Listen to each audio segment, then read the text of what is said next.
still laughed at me. Of course you did. Dragonfly Tavern, yes. I just can't go live without finding some reason to laugh at this point. Welcome. Thank you for joining us for our stream. We're running a couple minutes late tonight, so we're going to go ahead and just jump right into things with a quick recap.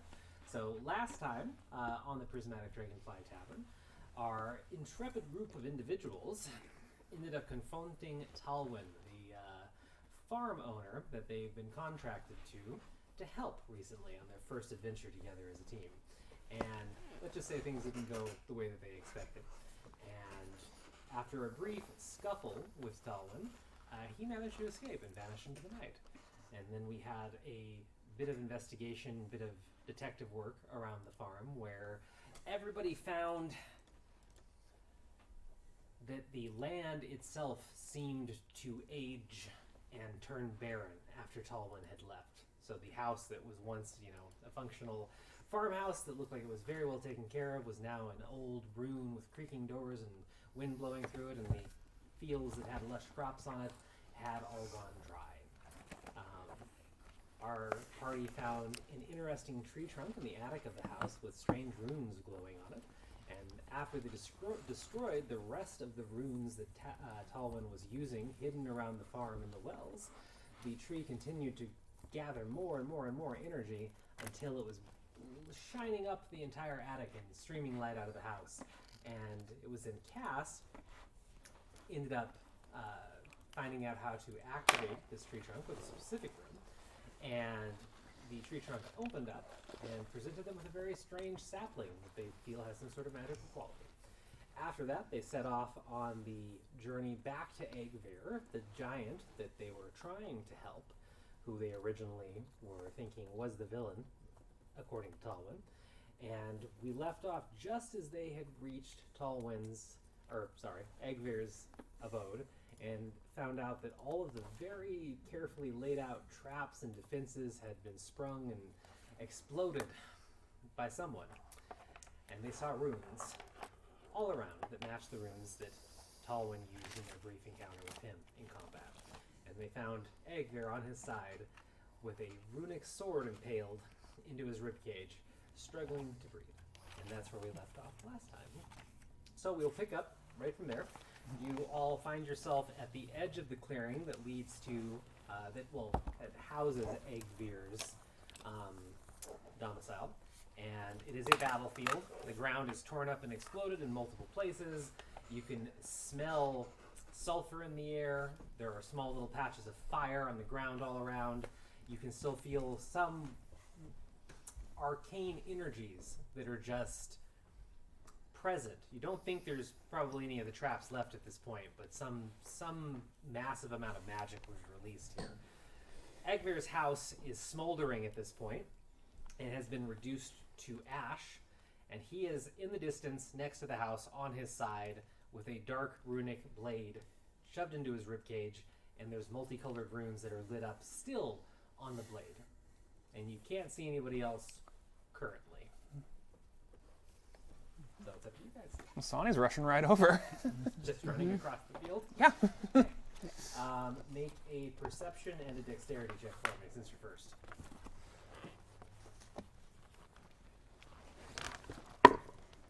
That's going to be a 23 on the perception. Nice.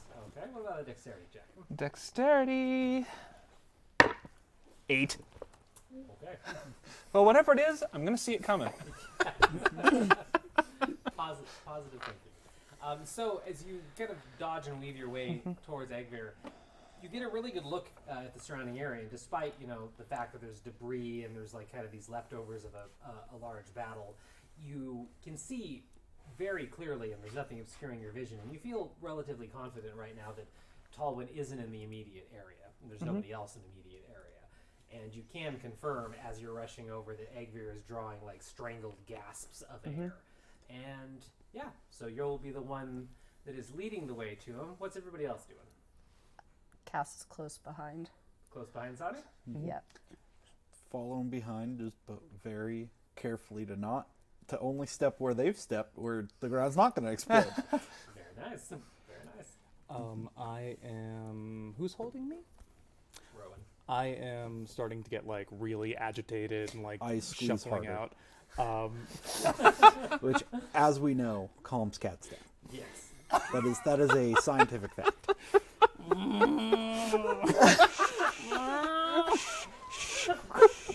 No Gaston, no. Shh. Oh, you love the chinny scratches. Oh, you love the chinny scratches. Cass, I think he's still breathing.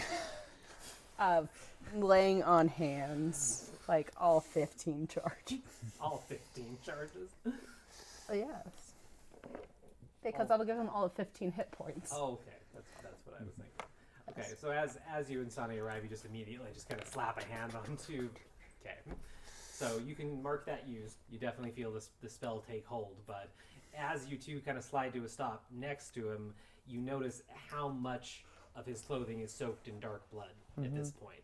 And that blade is driven pretty deep. The runes that you have seen from a distance were actually mostly on the handle and not on the blade, which is driven into him. But as you skid to a stop, and especially once Cass reaches out and touches him and sends that pulse of magic in, he rolls over and looks at you both with kind of like very distant, glassy eyes. Doesn't say anything, but just kind of like looks at you, and you can tell he's in a lot of pain right now. Well, my instinct is to remove said blade. Don't. No? It'll explode if you do. As soon as I hear explode, I start walking over. I'll start looking at the runes, trying to see if there's anything I can do about this. Okay.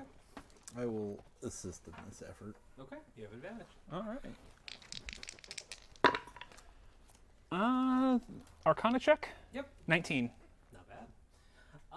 Glancing over the blade, you can tell that this was a spell laid on the blade after it was thrust into Igvir. This isn't like something that's enchanted on it. Normally it's not like carved into it or anything like that. There was a spell cast specifically for this purpose, and you can easily just get the vibe that it's stored magic and it's waiting for a trigger. So you can kind of confirm what he says. And as you're doing that, and like you and Rowan are kind of glancing over that as Half Pint's walking over, he says in very pained between breaths, he was hoping that you'd all come back so you would get caught in the blast trying to take it out if I was unresponsive. He figured you'd come back here and check on me after everything. So he did survive and is still about. I think he was headed back to the house as far as I know. He said he had to get his project is something. Oh. Might it be this story? I mean, not to be disrespectful to your situation, but I think we got his project. I have no idea. He was in, I don't know what that is. I don't know what his project is. He was enraged when he showed up here, and I knew he was a former military man, but I didn't know that he was quite that powerful. And yeah, he was so angry that his plan, whatever it was disrupted. So I thought I might be able to stop him, or at least disable him, and I wasn't obviously successful in that. So I'm going to squat down next to his body, and then I'm going to look at him and put my hand real close to his body, and then I'm going to say, I thought you said he couldn't make runes. And then I'm going to wait. are you Like, showing it? Oh, you're I showing am him literally hovering my hand above his wound, like right there, like fucking where- tell where me. it is. Yeah. Yeah, okay. I didn't know he could. I thought Can I he- insight check that? Yeah, you can. 100%. I'm not wise. Oh yes, what was that? That was a 4. Seems like he's telling the truth. Okay, take my hand back. I knew he had some magic. I didn't know he was a rune knight. I didn't know. Well, he can't make my runes. He can make. I didn't know he could make these either, but he can't make mine. Mine are beyond any rune knight. So he still needed mine. What happened? What did you do? We broke the runes, like you said. And he just flew into a rage. I free myself All of a from Rowan. All of a sudden, you're holding a full-size Gaspard that just kind of... It just turned into a buddy hug. I will attempt to cradle like a baby. I'm not that heavy. I that may have been my fault. What happened? Put me down. It's like reach around and just scratch For the under chin. your I know you like the chinny scratch. We're gonna have to talk about boundaries. Just drop you. I thinking of him as a farmer may have tried to read his mind, and it didn't work. So he attacked you and you survived, or... I don't really know what happened, to be fair. We weren't gone very long. You know, there was a flash of light. I shot because it didn't look right. And then all of a sudden, it was raining in the kitchen and nobody else was there. And then all of a sudden we blinked back here. But you were a cat, which was weird. That's where it kind of got a little tough. But We then, well, Sonny was finding the ruins, and Rowan and I confronted him, and he walked away. So then he disappeared, and everything started to change. And Wait. We're just going to gloss over the fact that you told him that we were doing that because of Agvar. Yeah, we did tell him that. I did tell him that. Because I wanted him to help us and do the right thing. As you're talking, he very slowly moves a giant hand and kind of scrapes it through the dirt and just pushes himself up and manages to like prop against some of the stone that the house was originally built on, so he's up off the ground ever so slightly with the weight still there. Careful. And I'd rather die sitting up if I have to die anyway. So you talked to him, you told him, and he flew into a rage. He left, Yeah. but you destroyed all the runes. yes, they were in the wells. They were doing something to the water too. There's like rock dust that makes it change time on the farm. I don't know. It was weird. Change time? Yeah. The runes shouldn't change time. These weren't runes. tattoos. The place was different. It was like two places layered on top of each other. The farm? Yes, one was soaked with water and the other was dry and barren, and the house was falling apart. Strange. That wouldn't be my runes. No, it was something else. The runes were separate, but the sapling that we found, it was something to do with them. Yeah, there's a big tree growing up through the house, and as we destroyed the runes got bigger and brighter on the tree, and we touched them, and the tree split open, and now we have a little magic seedling, which you really need to survive, because I think you could do some cool things with this, and I really don't want to travel back to Treetop right now. And I think you should play with this. So, like, you need to survive. Trying. I don't know what that is. I don't know what you're talking about with any of that. I'm glad that you destroyed the runes. I don't know anything about any time manipulation that was done there. That's not my magic. It's still the second day of the third month of the year of 9342 when I met you hours ago. So I don't think that there was any temporal magic, at least on you. Because I've only known you not even 12 hours at this point. Right. That looks painful. Is there anything we can do to scratch those runes off? I do have an idea. It's like pulling Rowan and half pint over. It's like, here, it's something here. It's going to explode if it's removed. Okay. So, how big is the blast going to be? Do you know? Did he just say it was going to explode? He just said it was going to explode. Rough estimate off that Arcana check from earlier, or No, you just knew the result. You know there's a lot of potential there. It just feels like a lot of power. Large. Large. Okay. I mean, I do have an idea, but I don't think other people are going to like it. What is the idea? Well, I've got 2 ideas. We could pick and choose. First idea, I could expeditiously retreat myself and shield myself, pull it out and go. Or, and you really won't like this, we could all back to a safe distance and then I could cast,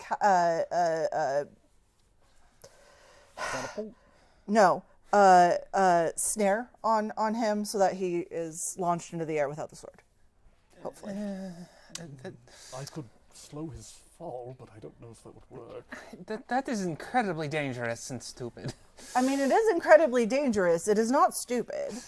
Yeah, I mean, I have actually. rope if we just want to tug, but I'm more worried about him.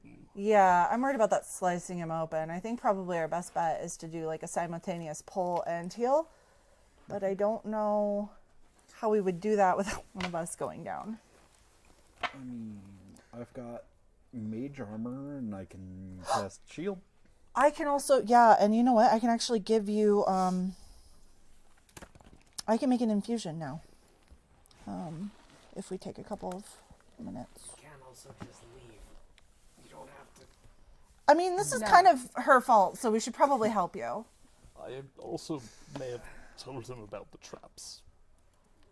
Just, minutely. I wondered how he was able to trip those with knowing.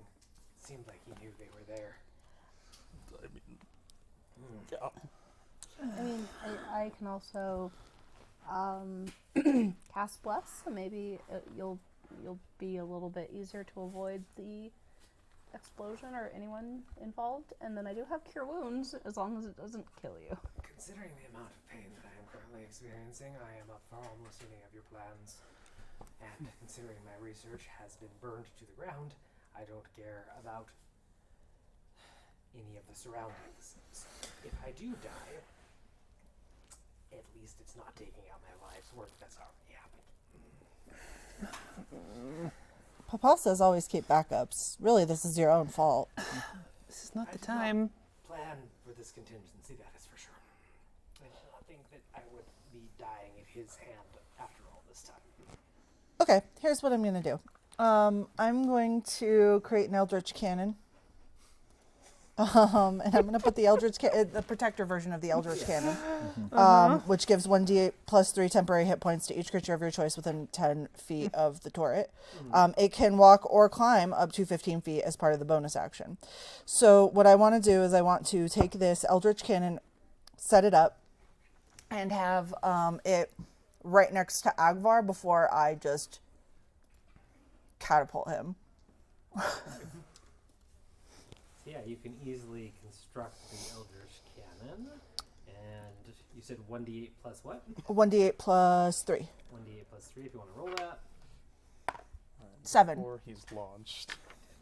7 or 10 total. It was 7 total. 7 total. Okay. I'm gonna right before things go off, I will cast Bless on Agvir and Half Pint. Okay, so currently Agvir has 7 extra hit points, and he has Bless affecting him.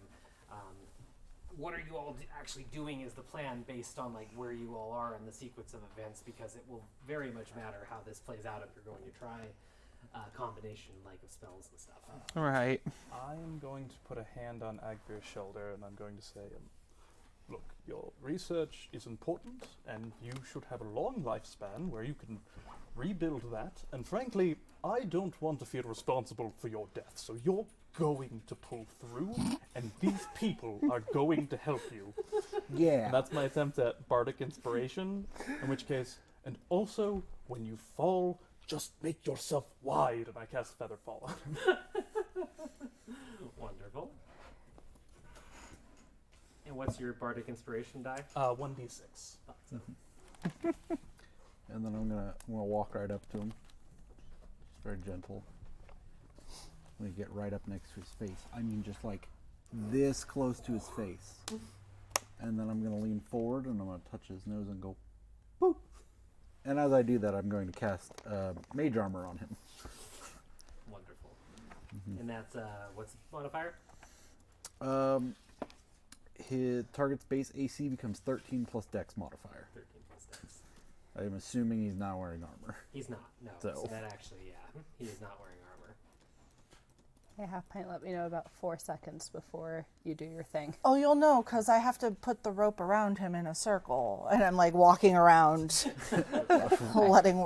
I'm like, all right, everybody step back once I'm like near closing it. Everybody just get back. Everybody quick, go away. I leave the blast radius. Yeah, same. Yep. I go to the outside of the field Yeah, full I'm of gonna ask mines. you how far away you went. All the way out of the mines. Cass will go about 59 feet away. 59 feet. And Nice. about 3 seconds before Half Pint's plan goes into effect, she will cast Command, which she can do while doing Blast because that is not concentration. Yes. And she will yell, "Live!" and she will command this man to live. This feels slightly metagamey, but She's going to try. okay. So she'll cast it like right at the last second before Half Pint does it. So 59 feet away, edge of the forest, Next to Rowan. next to Rowan. I think Sonny will retreat, but like as she's going, she's also just like kind of pricks her finger a little bit to get a drop of blood, and just we will do everything for you no matter what happens after this, all right? And just kind of touch his hand and guidance. And then she retreats after everybody else. All right. I can take my bonus action before my action, right? Yeah. Perfect. So my bonus action is going to be expeditiously retreat on myself, and then I will drop the rope in place and haul ass. Okay. So when does snare trigger immediately? Snare triggers as soon as... Okay, so as you cast the spell, use the rope to create a circle with a 5-foot radius on the ground or the floor. When you finish casting, the rope disappears and the circle becomes a magic trap. The trap is nearly invisible, requiring a successful intelligence check. He would already be inside of it. The trap triggers when a small, medium, or large creature moves onto the ground of the floor or the floor in the spell's radius. So he will need to move his arm around once I take off. Okay, but he can still trigger it then. He would have to trigger it, I Okay. think. I mean, that's your ruling, but... I would say so, yeah. Like, if you put snare on something that's completely holding still, I would believe the spell doesn't trigger till it moves, kind of thing, so... And then before I run away, I'm going to say, do not move anything other than your arm. Do not try to save yourself. Just let it pull you. Let it pull you. And I'm going to run. Okay. So when the spell goes off, it's going to launch? So let's see. After the trap... Oh, no, wait, hold on. Yeah, so when you... Where was it?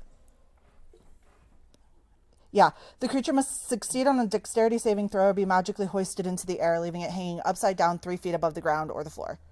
And the creature is restrained until the spell ends. So if he chooses to move and not save himself, then it should trigger, I would think. So snare is going to pull him up into the air. Yeah. What's taking the sword out of his body? Nothing. Nothing. Unless somebody else has a plan. I have a rope. Rope Just it. tie it to a rock. Yep, Okay. perfect. Because right now he would be launched into the air, but the sword would still be with him, so nothing would trigger the sword. So Just shake him a bit. That's messed up. it's like, why do you torture yourself? You can do that with a rope, though. So Although, I if we wanted to, we could just lift him with the sword and then heal him. No. No, I think the explosion occurs when it comes out of his body. So, he could go dance about and it would be fine, but... All right, cool. Yeah, so I'm just gonna expeditiously retreat as far as I can. Okay, so you tied it down. Yeah. Okay. So just anchor it to a rock or something, or are you gonna hold on to it from a distance? Gonna anchor it to a rock, so that way it's just pulled out. Actually, we'll get it pulled at a distance so we can just try to pull it even further, if possible, away from him. Okay. But as tight as possible. Okay. Cool. Yeah, this'll work. This'll work. I'm 50 feet away at this point, because that's as long as my rope is. 50 feet. Yes. Um, I have full hit points. In that case, Reflexes like a cat. I will be 50 feet away with Gaspard. okay. All right. So you have given Egver instructions. You have the snare set. You have the rope set up already. Oh, right. I'm playing it towards myself. Yes. Yes, but you're just trying to get it out of him. Is what I'm picking up from this plan so far. We're gonna put it around a different tree, so when I pull it, it goes that way, and I'm over here. I think it's more like we just need the sword not to move. Agvir will remove himself. Oh, yeah, if you could just get like a few feet away from him, hopefully. Yeah, and I'm not touching the sword when I put a rope around it, obviously. Yeah. Yeah. So, point of order about this plan, because I want to make sure that it's very fair. What does your snare say with distance? Because my snare says that he's going to go up in the air 3 feet. Mine says 3 feet too. Okay, so you're planning on that. Yes. Okay, because I didn't know if you expected him to be like launched a couple hundred feet. Nope. Or like, I expected him to go up 3 Okay. feet and that sword to come out as fast as it can. Perfect. Okay. Cool. So everything is set then, and Egvir just kind of hasn't moved at all since all of this began, except once he propped himself up, he hasn't moved, and he just kind of looks at the sword and the rope tied to it, and where the invisible rope is around him, and then at all of you in the distance, and everyone can clearly see a kind of like mad smile pop up for a second, just at the sheer ingenuity of the plan. At least. You can tell that like Egvir's, his researching heart appreciates the effort into it all. So he looks at Gaspard in the distance, since you have the. Okay, I'm glad he's happy before he dies. Rip. you brought the giant some happiness for sure. I'm not going to die, Gaspard. Live! Yeah, why do you think I put that cannon on him? It's fine. I don't even understand that part of the plan. All right. So after he sees, he just locks eyes with you and just kind of wiggles his hand a little bit, and all of a sudden, unseen magical forces like flip him upside down and yank him 3 feet off the ground. So his feet are pretty high up, but from his head to the ground is only 3 feet. So you hear him kind of like cry out as he's jerked into that position, and then it's up to you. I pulled it. Strength check. No. Should have given myself inspiration. That is a. Should have made the other 6. cannon that makes me. Crap. So you just hear him go, "Ugh," and the sword doesn't come out. Doesn't come out of him? Yeah. This poor man. Oh no! Cass, you're there too, right? Yeah, Cass is there. Okay, do you want to give advantage or roll yourself? I Roll yourself. He is a bard. He is not strong. no, I am. Can this be an athletics check? It would be a strength check, I'm sorry. It's a 9. He just runs out again. Between the two of us, though, that's like a solid number. Can I see this happening? You can.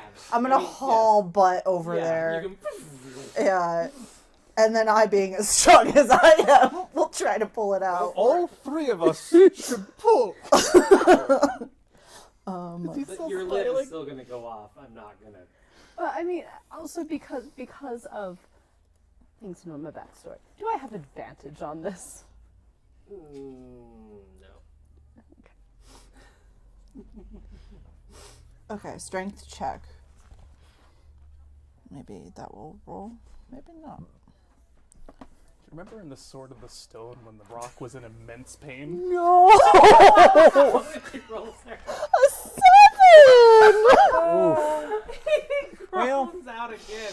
And goes, you need to pull harder! I would like to pull again. Go for it. I assume that since you have Gaspard and Half-Bite, you can roll with advantage because all Thank you. 3 of you are most likely working in unison at this point. Rowan's just at the back of the woods, just like, no. That's All a of this is bad. 15. There you go. It was a 10. See, now, had you let me do this as an athletics check, I would have gotten it the first time. So with one unified tug from the three of you, the rope goes taut and the sword slides out with a bit of blood following it. And before the sword hits the ground, so what you all see is you see it like come out with a bit of blood around it, and like as the sword's hilt is almost about to impact the ground, there is an earth-shattering fiery explosion that just goes out in about a 20-foot radius sphere all around him. And Egvir, the sword, and everything are obscured by a fireball going off. So, really quickly.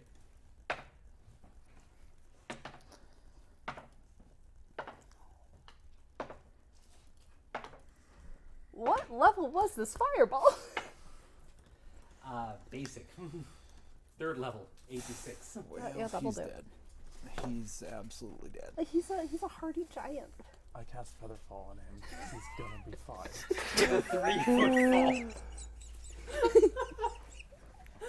fall. Listen, for his save, he has both inspiration and bless, so he gets stats. And extra temporary hit points. Oh no, I know. I have all this down. You guys did the best job I've seen of like buffing a character. So I need to I just rolled the fireball damage, and just give me one quick second while I roll saves and one other thing. This is our tragic backstory. The two of you murdered this man. Yeah, Halfpipe will never sleep again because she had part in it. Dexterity save. In Bardic Inspiration? I'm gonna so Okay. that's the base. I'm gonna go through everything that y'all all have given him right now. And he has been commanded to stay alive. Well, considering how many ones are showing up on No. Jesus Christ.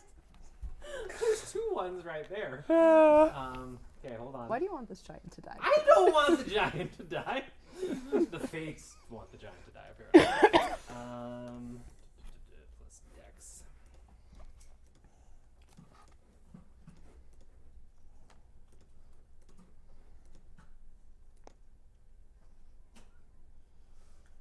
All right. So the explosion clears out in a matter of seconds, and there's a cloud of dark black smoke left. It lingers, obscuring the body for a few moments, but eventually just the natural movement of air disperses it. And you see the sword sitting a good 15, 20 feet away at this point, so it continued after the spell, most likely. It is smoldering. Part of it's glowing bright red from the explosion, but there are no more runes active on it at this point. I immediately run forward and grab it. That is now my sword. You can. Perception check over here? Before I touch it? Yes. Oh, I am not percent. Oh, wait, no, I am. Just touch it anyway. Taste it to see if it's hot. Listen, we've discussed this. 7. Science. I see nothing. I see this is a sword, and I need to you know go how it grab works. You go grab it. Do you know what the All best way day. to find out how something magical works, right? Stick it in my mouth. I Correct. immediately lick the handle. No. A man Still is dead. covered in his Is he blood. dead? I like the handle, not You're the not even waiting blade. to see what's going on yet. I'm not an animal. Says the person licking the sword. It's magic. Magic has a different taste. Are you Googling what a sword tastes like? No. No. I had to check something unrelated. You take 9 damage as you lick it because it's molten hot. So your tongue literally goes as you lick the glowing surface. I hiss a little bit, but I don't stop. All you taste is truly burning. Fire. But you do have the sword in your hand, and it is in your possession. For as long as you still have a hand while holding a sword that hot. Yes.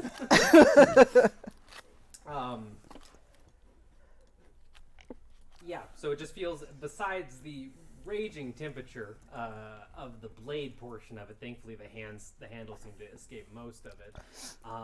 It seems like a really nice weapon. It's technically a long sword. It feels a little bit bigger and seems like it was designed for a very large individual. It feels a bit heavier than your standard long sword for sure.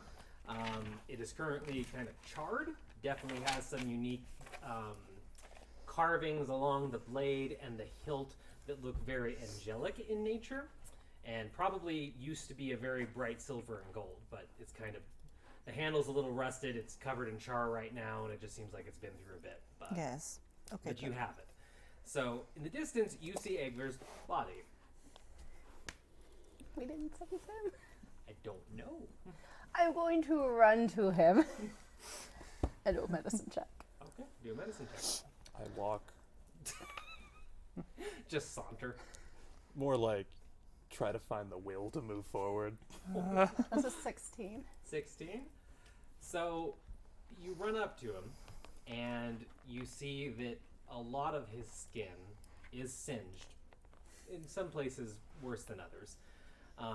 It seems like, in a weird twist of fate, the blood-soaked clothes actually provided a level of insulation for a lot of his body. So most of his clothes are like, they have steam coming off them, but his clothes aren't on fire or anything like that. So kind of a weird thing there. The wound where the sword was is still dribbling blood, though, and you detect the faintest heartbeat and faintest breath, and he's moments away from death. Cure wounds. Okay. Cure wounds. Okay. 1d8 plus my spellcasting modifier, that is 13. 13? Okay. 13. Those are my spells for the day. So you hear a ragged gasp when you cast the cure wounds, and your kind of fairy-like green magic takes hold through his body, and you see the wound start to close, and even though it's still very raw, it doesn't look like it's actively bleeding anymore. He is unresponsive otherwise, but the ragged breathing calms to more of a and you think you've stabilized him at this point.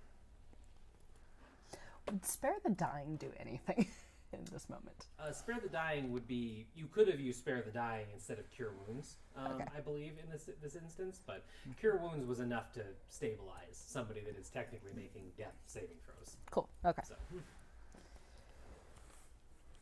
Oh, thank the gods he is alive. Does anyone have any, like, healing potions or anything we could give him? Because this still looks really painful and is just, like, asking to become infected and all that stuff. I think I have one actually. Let me check. So we thought that Talwyn was a bad man who's taking advantage of his peers, but it turns out that he is a homicidal maniac. So we're going to kill him, correct? I don't think we can. I'm still holding this like sword and like wincing. Whatever we are doing, I do not think he should have that sapling. I do not think he had any good intentions for it. Can I take a look at the sapling? yeah, of course you can. Yeah. Oh, sorry, I didn't realize you were asking that character. Yeah, so I'd like to take a look at the sapling. What are you doing, Arcana check or anything specific? Yeah, I guess I would be looking for the magic that surrounds it. So yeah, Okay, yeah, just do an Arcana check. please, not another 3. Okay, not bad. 15. 15? Ooh, not gonna. You already have a very good result, but just for some extra insight and helping me make a decision on this, because you also do a history check for me. I know hella history. This is fine. We'll beat Clara. 19. 19. So as you take a look at the sapling that Cass has in her possession, your brain takes you back to a time when you were playing around in your mother's grove on the Blue Flame Estate, and you remember that there's a small section of her garden in the grove that is her favorite, and there are these bioluminescent plants in there. And the main feature of them simply are they glow at night, and she's always liked them, and they've kind of she has a cluster of them, and they dot around the grove as well. And you remember one night that you were out with her to some ridiculous hour talking. Your father had fallen asleep on the ground next to you two, and she was talking to you about these plants and the fact that they're descendant of plants grown by the original druids of Treetop, and that they had, back in the day, ridiculous magical potential, and that they were sometimes used to do things such as grow large fields of crops, grow structures, and she proceeded to tell you a couple different fairy tales just about the druids and as you all were relaxing under the night sky. So looking at this now, definitely doesn't look like her plants because it's much larger, but it still has that weird kind of bioluminescent glow, and it just brings that memory to mind for you. Okay. So this looks kind of like a plant we have at home, but this one is full of magic. So that tree, it was all covered in like weird stuff, right? Yeah.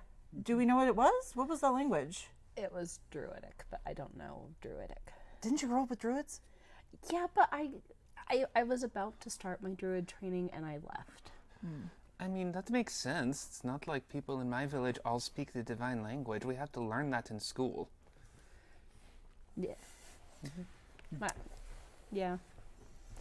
But now, like, should have. Anyway, that's a guilt trip to have at another time. Do you know, you don't know anything about like growing stuff? Oh, I know how to grow stuff. Well, okay, then how did he grow this? Like, where did it get all this energy from? Sonny just holds out her hand for that potion that was being talked about earlier while you guys figured this out. Oh yeah, I'm like digging around in my bag. As we're having this. Like, you can keep talking about that potion?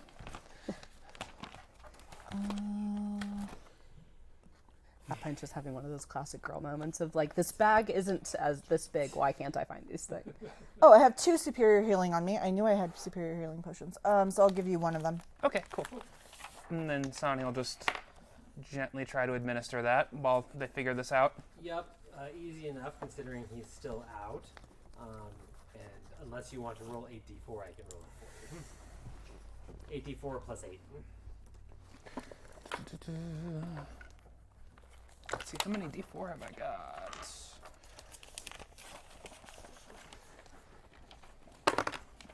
Oh, that got cocked. Hell? 4. 4? Mhm. Wait, what? 8d4. Yeah, I was going. Oh, okay, sorry. A second 4. Ooh, nice. 1. 4. 2. 2. 3. 3. 23. Perfect. So yeah, you can easily administer it given his current state, and as the potion is exhausted, you notice that a lot of like the scarring on the skin just seems to reduce in color at least. So it's not as vibrant red, and third degree wounds definitely has reduced the damage on the exterior as far as you can tell. So hopefully that means on the inside he's doing a bit better. And as you finish administering the potion, you see his eyes roll open, and they're very unfocused right now, but he seems like he's looking around and trying to reorient himself.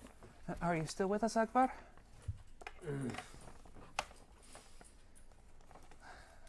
You get a grunt. Which way did he go? Huh? Which way did Talwyn go? His home. Oh, you're asking. Okay. Give him a moment to wake No, up. no. Which way did Talwyn go? Half pints. Give him a moment. He went home. He told us he went home. So we need an Agvir body because he's going to come back here. Or we can all leave. Or we could, Well, I mean, can we could trap Agvir leave? him. That sounds fun. I'm more concerned about him coming here and finding a man wounded who can't walk away. Oh, okay. Yeah, we should get Agvir out of here. But to continue our discussion about the tree, I wonder if the tree was already growing there, and that's what the ruins were drawing all of their life from. So maybe he wasn't really actually hurting the other farms, but he was somehow sapping life from the tree because the lights got brighter as we destroyed the ruins. And so maybe it was like, oh, I'm back to life. Here, have my little seedling child. I don't know. That seemed plausible. It is much less implausible than what we literally just did. What? No, that was science. That was science. How dare you, Sonny? Before Talwyn moved in, that land was over-farmed, and I believe it was in a pretty sorry state. and then he helped bring life back into that land. So maybe he never actually did, and what you saw was an illusion or something like that.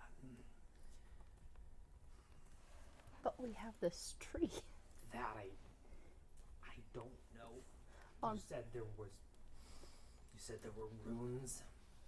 Yeah, in Druidic. Did you write them down? Oh, I have them in my book. You don't have anyone that speaks Druidic, do you? We do not. I can comprehend languages. That spell would work. All right, you were a cat. You did not comprehend any languages. Well, I mean, if you have a... Just show them the pages. Yeah, I guys comprehend languages on myself. Okay, yeah. You spend a few moments weaving the spell, and then as it settles, the runes on the page just kind of shimmer for a second, and they don't actually change, but you are suddenly just blessed with the ability to read the Druidic runes, and you spend a moment going through, and it's actually dense as hell. So it's not just like a simple inscription or anything like that, and the first reaction you probably would have is just kind of like, oh god. This is an airport novel. Yeah, no, it's definitely dense, because even though there's only like a page or two worth of runes inscribed in Sani's book, but it translates into like a 20-page manual. So you're sitting there being like, as you're trying to like go through all of it. How long does comprehend languages last? 1 hour. Oh yeah, it's not going to take you that long. Can I like take a page and like write it all down? I have some parchment. Do not take a page from this book, If I please. can transcribe it, Yep, you can start transcribing it. So it'll take you a few minutes, but we'll get back to that, and you can definitely go ahead and transcribe it. Cool. So Egvir is breathing, is still laying on the ground, seems in a very rough shape, is somewhat responsive now, and Gaspard is. It looks like he's able to translate the Druidic so far.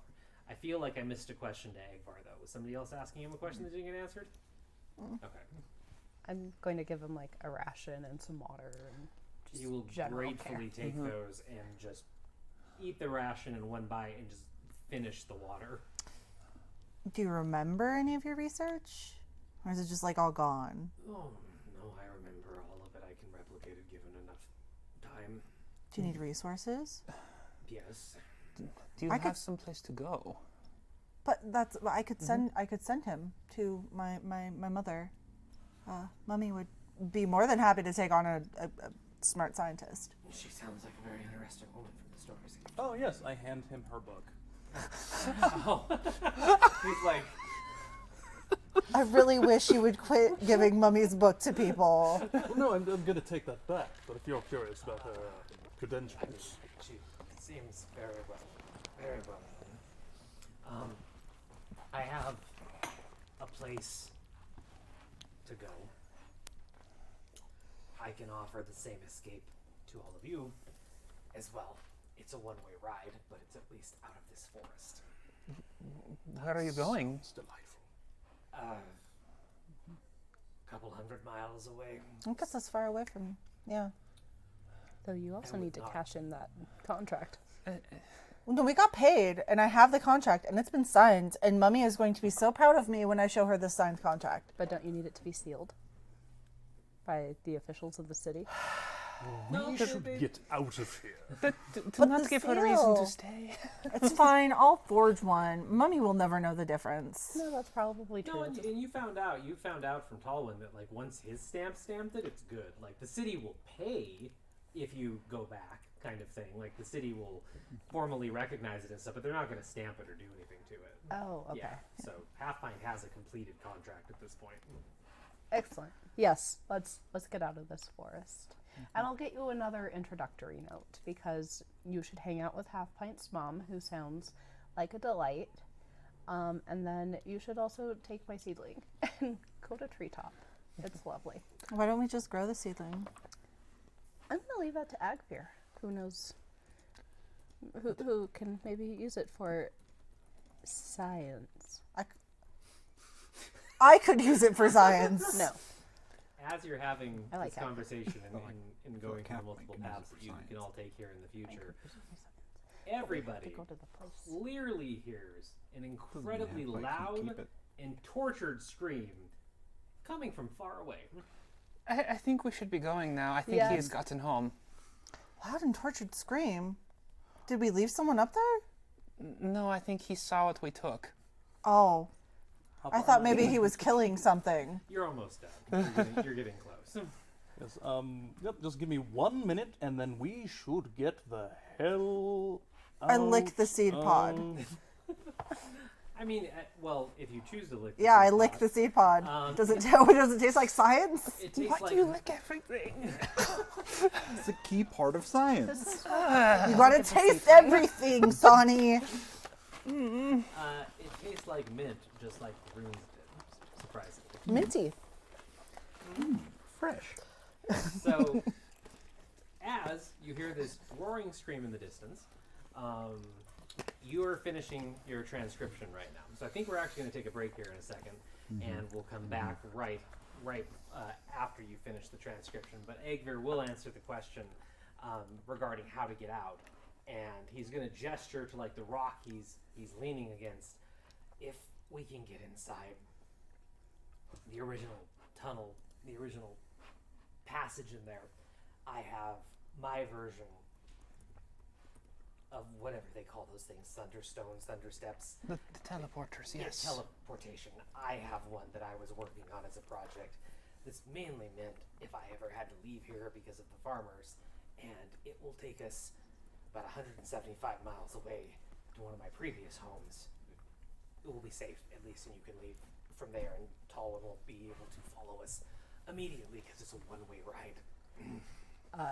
Cass has gone like full chibi anime girl, and it's just like, you have your own thunder pad. I mean, it's not impressive as a thunder pad. It's a single charge and it's limited, but yes. Nope, that's still cool. You see, he smiles with the dry, cracked lips from the explosion, and he gestures at how, like, the house is mostly ash, but I mean, you know, it's a skeleton of the structure that's caved in on itself that's still smoldering, and it is blocking, like, the entrance that he's talking about right now. But you can see the cave entrance that the house was originally built into as a part of. But I think we'll go ahead and we'll take our break, and we'll be back in just a few minutes, and we'll go ahead and wrap up this transcription and see what everybody does next. So stick around. We'll be right back.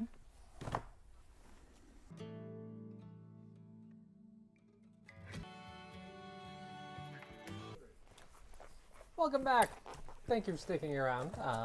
We're going to go ahead and hop in because we just have about an hour left. So, picking up from where we just left off, Gaspard is just now finishing the transcription. And actually, I don't know if Gaspard looked at Discord during the break. No. Oh, no. Told you. I kept waiting for your light to go green, and then I forgot. So Gaspard is finishing the transcription of the Druidic runes with comprehend languages, and Egvir has pointed out the entrance to the tunnel that the house was built around, and there's smoldering runes there right now. So, you're all still waiting for Gaspard. You have a problem before you, though. Well, let's start moving some rock. If I eat this seed pod. Do not eat the seed pod. I will actually fight you. But what happens if you eat it? Do not. Please. Right now, But it's minty. but we have bigger issues right now. We need to get to the thunder pad before Talwyn comes back and decides to murder all I mean, of I us. can eat and walk. No, we have to move rock to get to the thunder pad. Oh, I'm not strong. I'm no help here. You're a half-orc. That's racist. I apologize. I mean, I could thunder wave it probably. Do As I? long as it's away from Egvir. Yeah, I mean, just give me a little space. Wait, it's not gonna hurt the thunder pad, is it? You're not gonna like collapse the cave? Shouldn't Not go if, that far. not if she goes perpendicular. That's science. I didn't know you could cast it that way. No. Cave. Rocks. Sunny. Perpendicular to cave. But I thought it was like a... That's still perpendicular. Okay. The size of the opening doesn't change. I'm just really emotional right now and under a lot of stress. Maybe you would understand orthogonal better. I mean, it's not going to be that much actual damage. It's just going to move it. It's just unsecured things move 10 feet is the side effect of the spell. Oh, that's So, Yeah, that sounds faster than hauling rock. So Gaspar, You are not you've eating that seed finished pod. the translation by now. Yep. Translation/transcription. You don't get to tell me what to do. You're I'm gonna racist. Take the seed pod. No, back. I do not give her the seed No, pod. that is You my should- you seed should pod. have It the is seed of my pod. people. I will bite you. Bite you back. As you are trying to take the seed pod, I cast prestidigitation right above you with a bunch of very bright sparkles and loud noises. Ah. Take the seed pod back. Talwyn goes is coming directly to into kill my us. bag. Eat it now! Put it in your mouth! Gaspar just said something. Talwyn is coming to kill us, so Yes. we This is should. why she needs to put it in And her it's mouth for safekeeping. No. I agree. What I'm imagining is that Sani is like going to warn everybody, and like has Agvar as Agvar's walking away, and then Sani's like, "This is going to be very," and just does it. As it explodes, I'm shoving that seed pod into my Mouth. bag. Into my bag. Into your bag is fine. Mouth. So couple things happen. Later. So as the conversation is going on, Rowan summons sparks in the air. Gaspard is talking very loudly, and yes, Egvar taking a few steps back. Sani decides to just do it and snaps a thunder wave into existence, and there's a massive blast around all of you.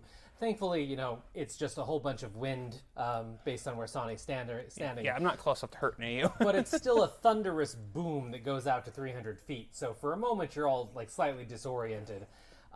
But when your vision eventually realigns and you look to Sani, there is a nice blast carved out from the ruins of the houses leading into the cave now.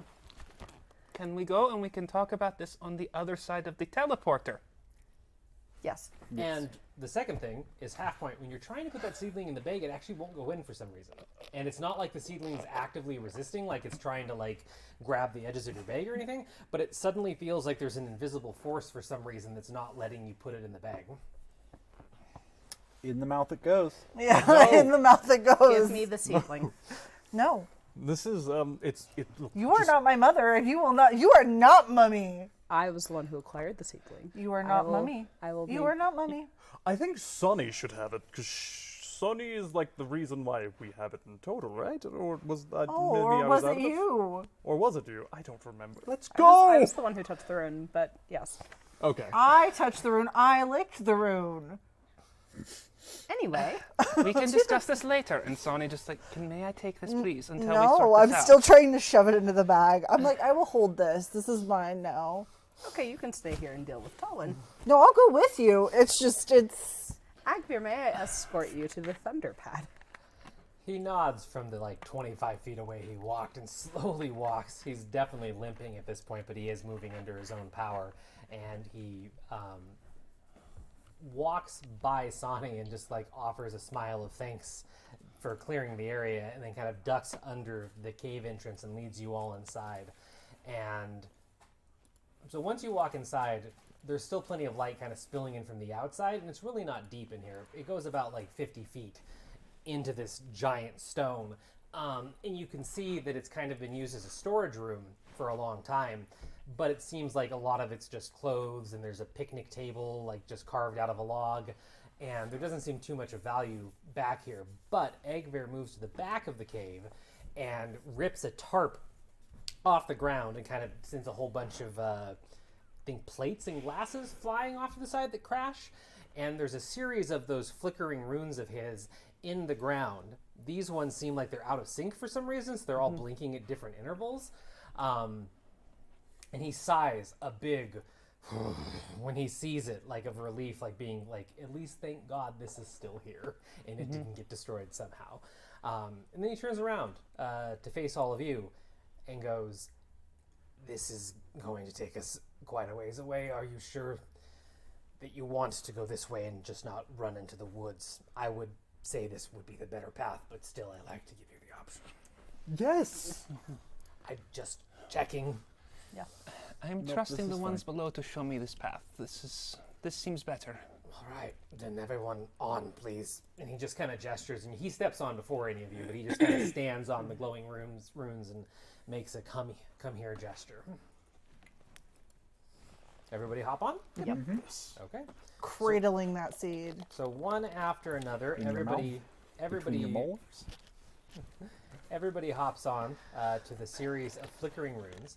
And for a moment, you get a really interesting view of each other in the cave just because all of you are lit up by these pulses of white, gray, and like almost black luminescent magic as they're just flickering underneath all of your collective feet.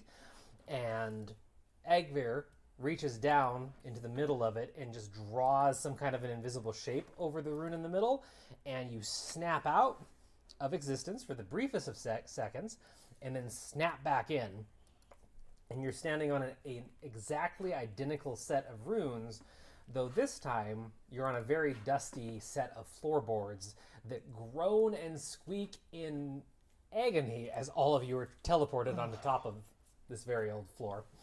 And Egvir just keeps his hand where it is and kind of like looks around, and you all see that you're in a giant's cabin, definitely designed for someone like Egvir, so everything is much larger than you're used to, but it smells of must, it smells of dust, it smells of just ancient, like no one's lived here in a very long time. And there are cobwebs everywhere, and there's a thick layer of dust on everything. There's a couple windows around. It seems to be like a cabin that's like a single room. There's a big bed over in the corner. There's a small kitchen area. There's a corner that has all sorts of pieces of parchment taped up against the wall that have drawings of runes on them. And there are a couple windows, well, one on each side of the house, that are heavily curtained right now, but you see light trickling in underneath. And Avery goes, okay, we're safe for now. He can't follow us. And as he says that, the runes stop, like slowly, the flickering slows down, and then eventually stops, and the runes go dark. Did you do that, or was that just the last of the charge it had? Oh, what, shutting off? Yes. No, that's just the last of the charge it had. Thunderstones are quite a miraculous achievement that no one's really been able to replicate since they were created thousands of years ago. Because of this, the energy required to move is ridiculous. I see. Especially to stabilize the teleportation, so there's no chance of, or less chance of, injury. So that was just the runes. So no matter what magic he tries on it, I couldn't recharge these. I'd have to remake every single one by scratch. And then you have to make them, put them into one spot, make the pairs, and then transport them by hand to the other location. So when I left here about 15 years ago, I took the identical set with me in case I ever needed a quick escape, which I'm glad I did. And he just kind of like sinks down and sits and pulls his hand back and looks around the dusty abode. We're in the hills outside of Orishire. It's about a 30-minute walk to the border of the town. Feel free to stay as long as you like as well, but we're quite a far way from Hayden. Rowan, could you, instead of making some sparkly lights, could you maybe get rid of some of the dust that's on the bed, and then Agvir could lay down and rest? And the dust is gone. You are Egvar grunts in appreciation and like picks himself up like halfway off the floor, but just enough to get into the bed, and sits / half lays on the bed and just lets out a big sigh of relief. Okay. So some stuff's going on. I lick the seed pod again. Why is this minty? Are you asking Egvar or just Yeah. commenting? Oh, he glances over as you lick it again, and you get the same minty taste, and he says,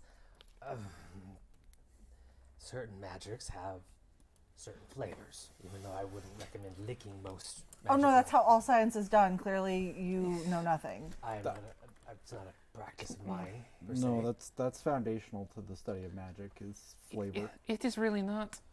no, it's not. It must be a different sort of study. Either way, certain types of magic will have not only colors to them, but taste. Minty? I've never run across notes on mint. Typically, if something is pleasant, the theory is that it's healing or life or, something like So that. if I eat this, Do not. You are just trying to justify a conclusion you already want. You are not actually looking for anything.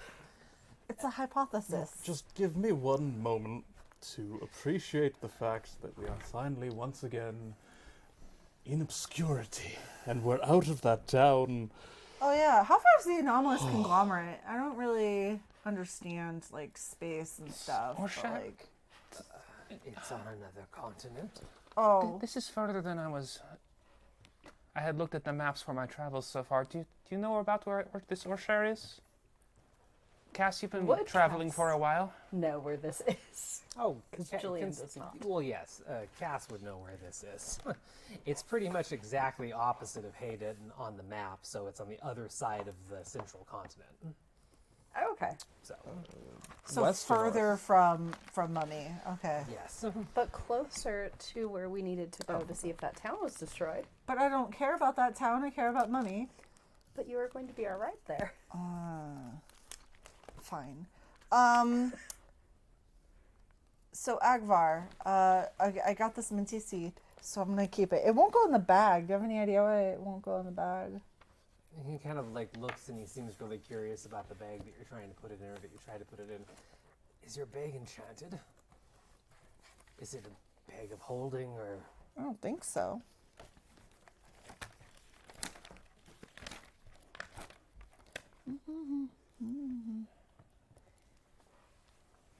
No, it's just a bag.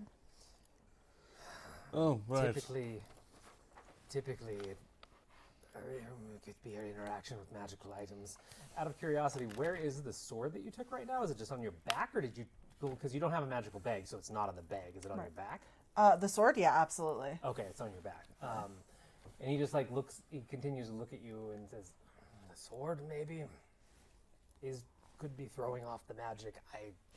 I've never seen something like that, but it's obviously charged. The potential is great." I licked the sword earlier. I'm surprised you can still talk. I'm gonna lick the sword again. It was too hot for me to get a good reading on it, though, so I lick it. It tastes like charcoal primarily, charcoal and metal. Not minty. No, not minty in the slightest. This is not minty, but this is minty.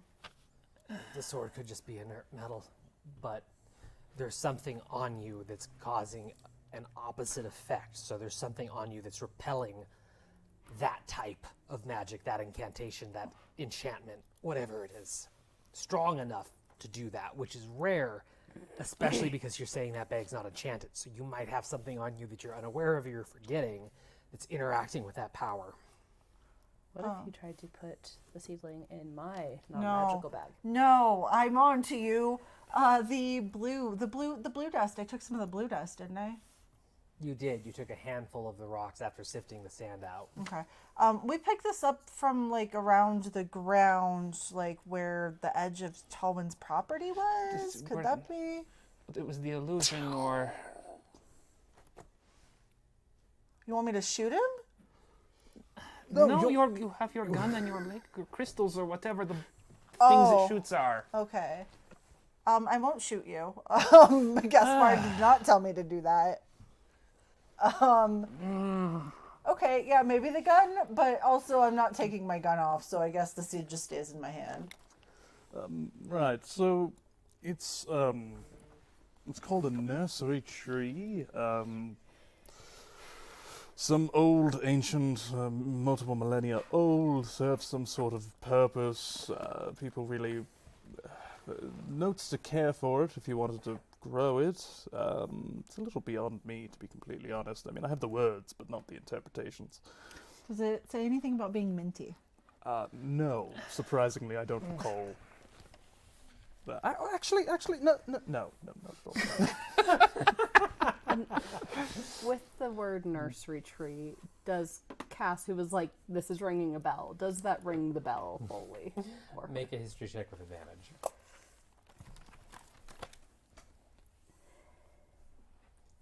See, you say that like Cass has any sort of history. Here. Oh no, that's an 18 still. Well, that's good. That's really good. You didn't sleep through that lesson. I did not. She was awake for some of them. She heard minty. As nursery tree, as Gaspard's kind of going through it, somewhat of a light bulb does go off in your head, and you do recall lessons about these things. Very old, you never saw one. They were talked about because it's a very big part of Treetop's history, specifically about how Treetop was grown, because the natural forest was never as big as it is now, and the fortified nature of the hedges and kind of the outer perimeter of it is also man-made, druid-made. And from what you remember, nursery trees were a very specific type of tree that was nurtured over time with a lot of different magics, and they could end up producing something.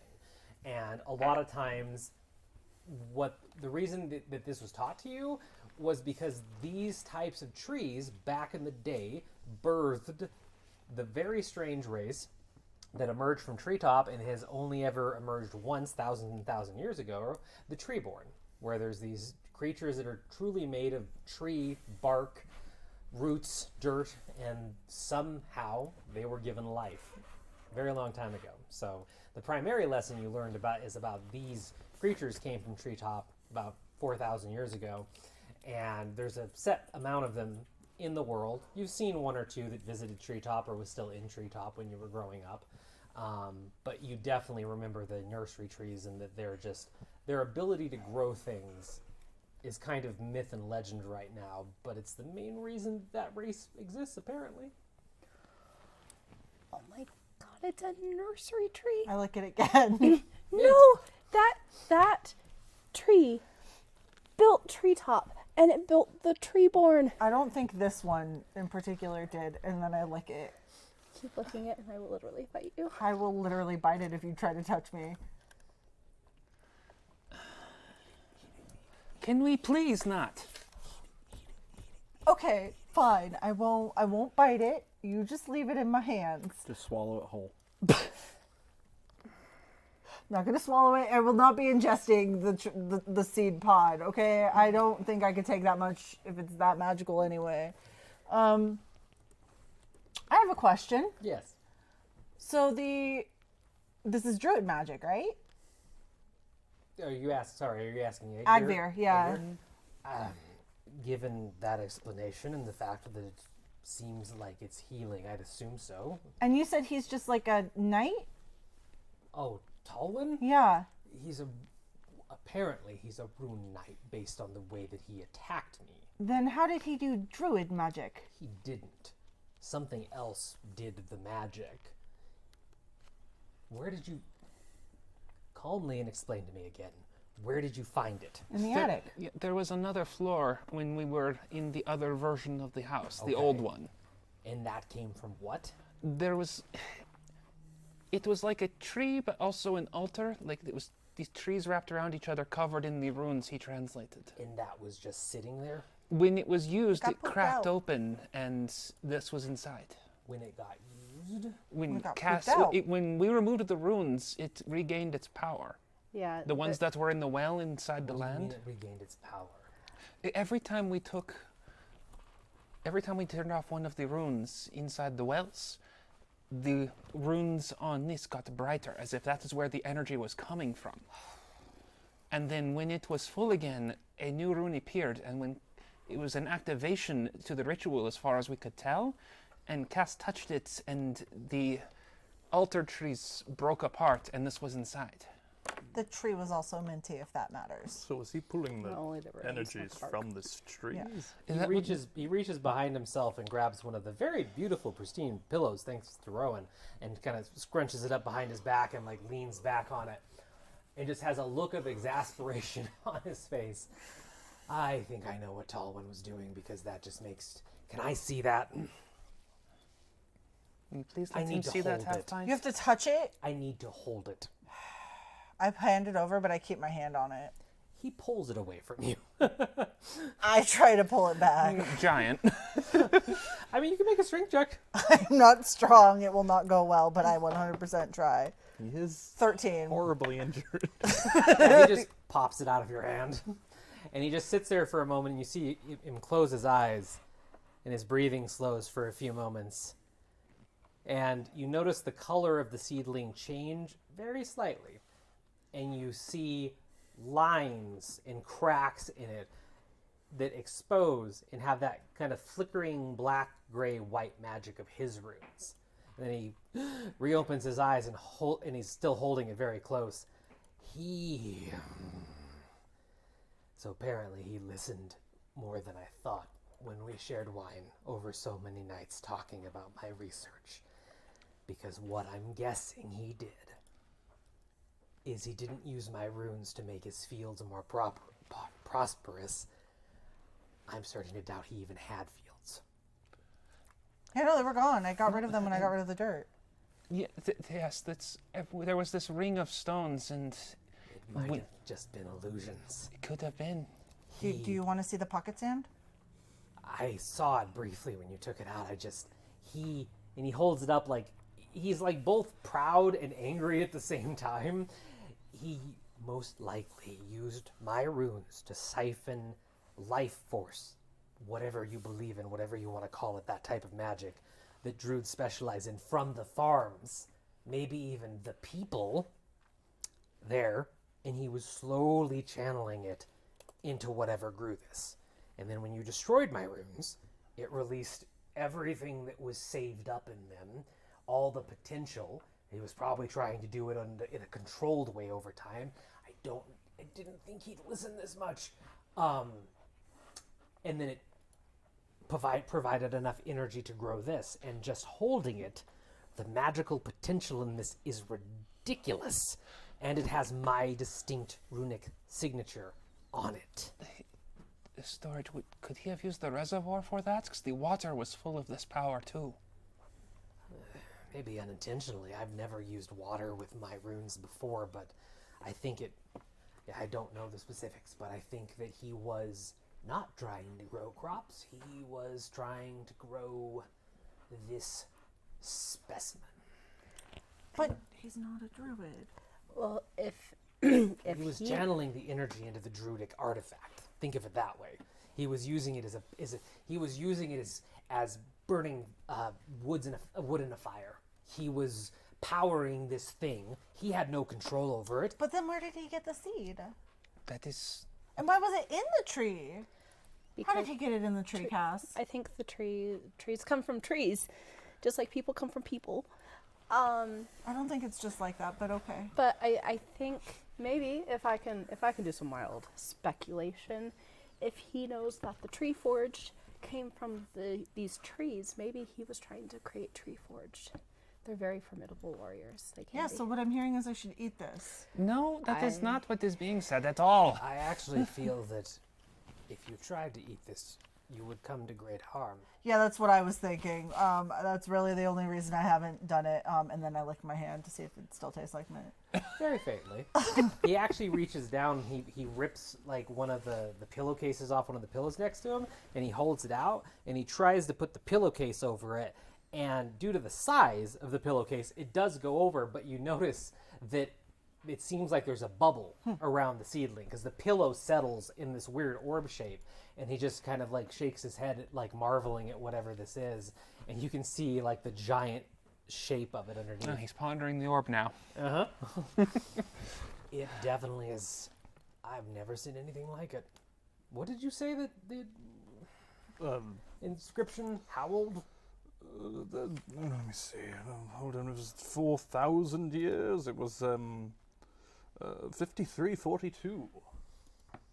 Very long time ago. I've never seen an artifact from that. I mean, technically it's not from that, it's from now, but the thing that grew it was probably from them. I just don't know what he'd want with this. I didn't think he was smart enough to do this. I apparently always underestimated him. My bad. I don't think he wanted to hurt you, if that makes you feel better. Seems kind of sad you were dead. Really? Yeah, actually. After he came to attack me? Before he came to attack you. Well, obviously, but he was sad and then he still came and did that to me. Well, he's not a sane person. Do you mean that he seemed under the influence of something, or I mean, just in general? No, I tried to get him drunk. That didn't really work either. I think more like that maybe like he was like, oh, I'm really sad that that happened, but then he was like more angry than sad, and so he's just not a very good person. He has emotional problems. He definitely did not eat his Dysregulative, hands. they're in dysregulation.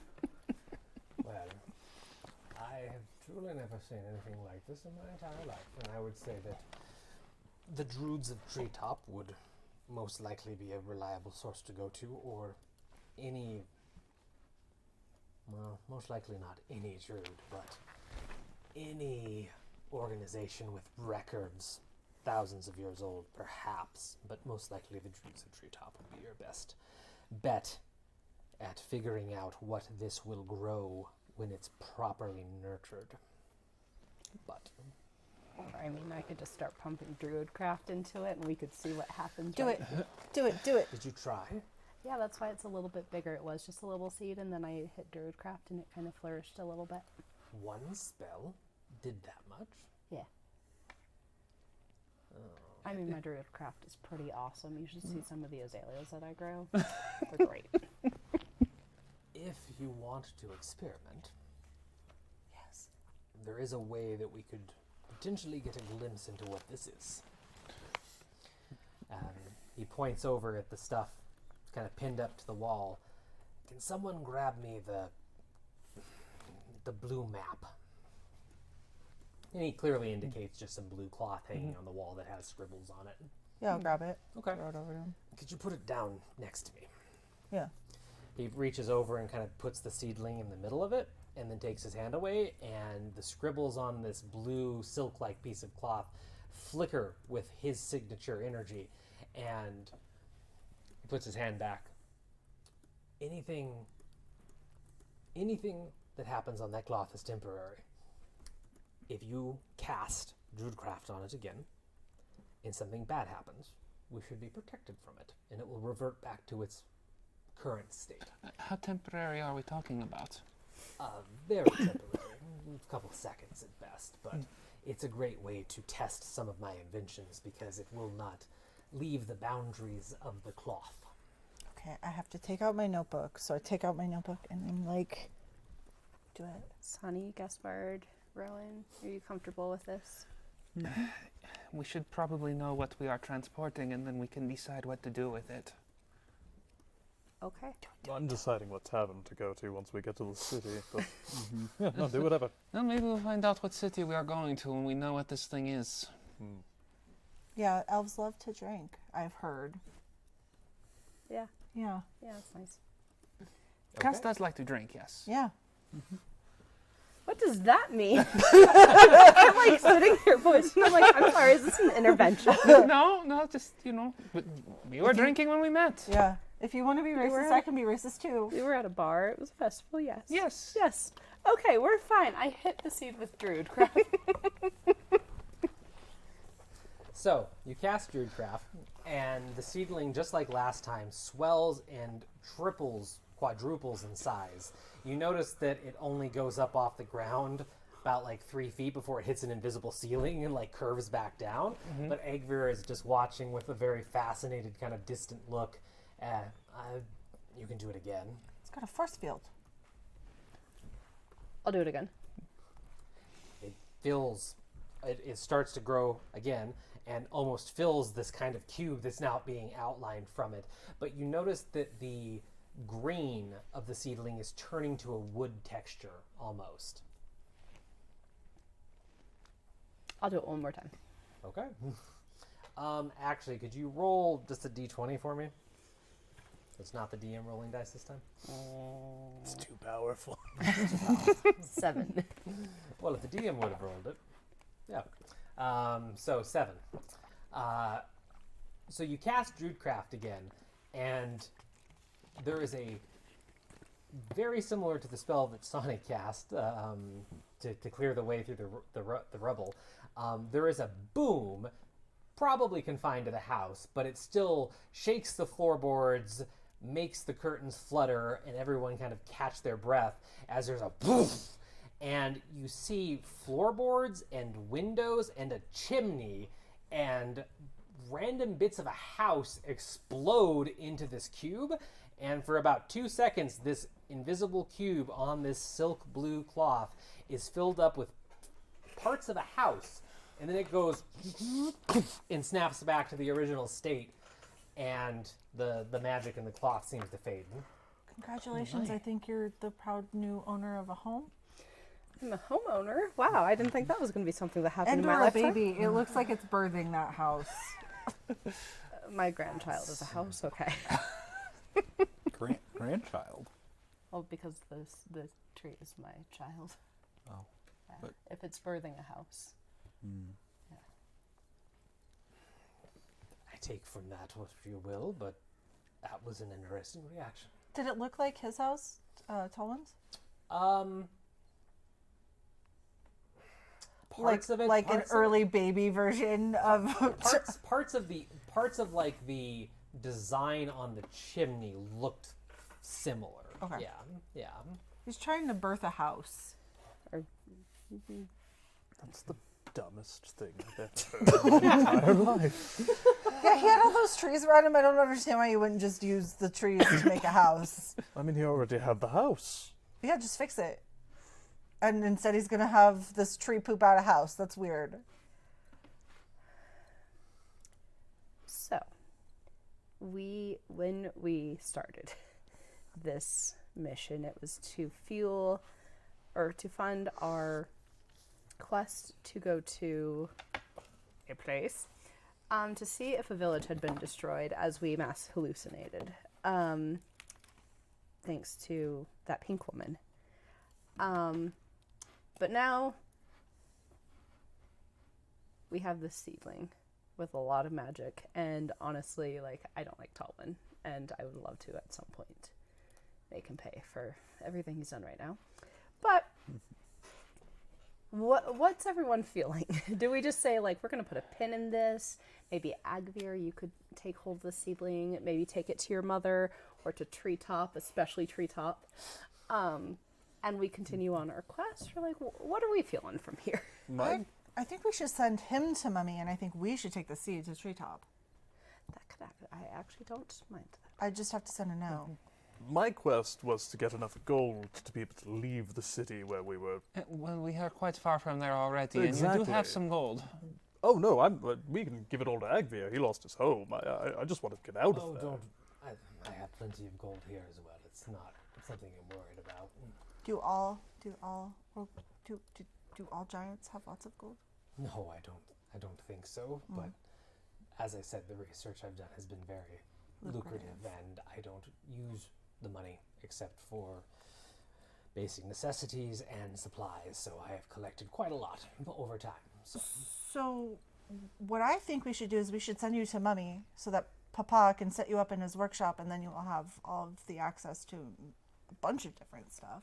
I need to take some time to recover and put some of my affairs in order, but if you can give me a letter of introduction, I would most likely love to meet them. I go into a corner and in like my fanciest handwriting, I'm like, "Hello, Mummy and Papa. This is Agvir. My friends almost killed him. Please give him a job. He's very smart.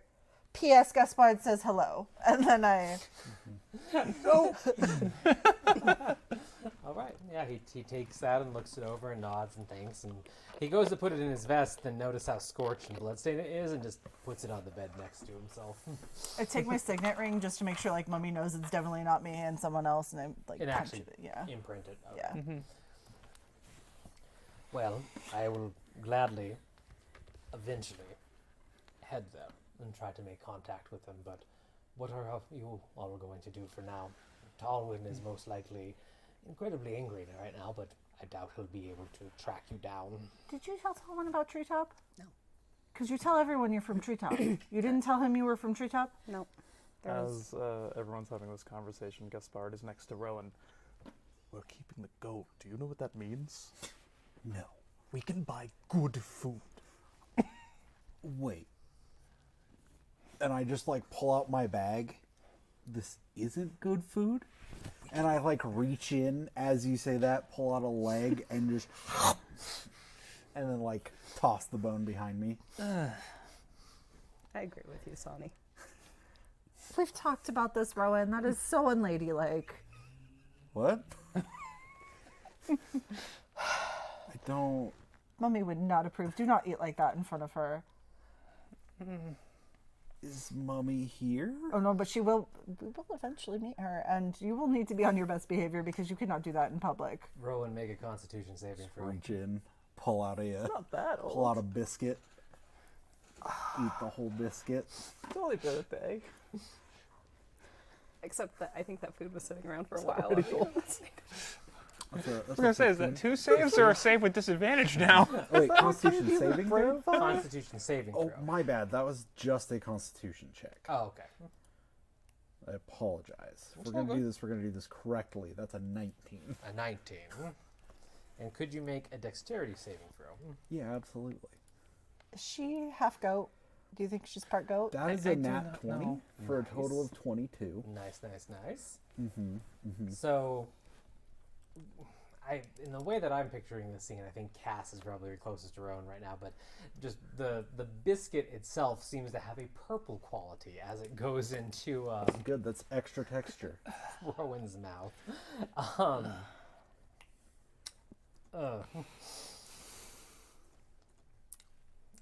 One moment. I feel somewhat responsible. You should. Spud, what have you been teaching them? I'm just saying we could buy fine things. If you have money, spend it. Now, what kind of fungus is this that I've No. consumed? It is poison, technically. So it's just poison type. So if you have anything that impacts poison or a poison resistance or anything like that, that would be handy. No. Okay. No. No, make it hurt. Rowan, So you take 15 damage from that, and as Rowan's eating it, because like the last thing Rowan did, if I'm correct, was kind of just like take the biscuit and put it in her mouth and just like chew it pointedly. Rowan just freezes. Oh no, just full consumption. Just Oh, just complete. Yeah, just. Okay, yeah. So Rowan, and then just, and you can see that Rowan's still breathing and is still there, but is completely paralyzed in every aspect. Gaspard takes the bag of food and walks outside. I would like to Thank point Thank out you, the bag Gaspard. is held in a I paralyzed. take death my grip. dagger and I yeah, I'll take the sword out and cut it Just off. see a like single tear roll down Rowan's eye. You can't keep eating stuff you find. More tears. Agvir's just kind of staring and shakes his head. Can't do anything to help you. Well, maybe now she'll learn a very, very important lesson about not eating floor food.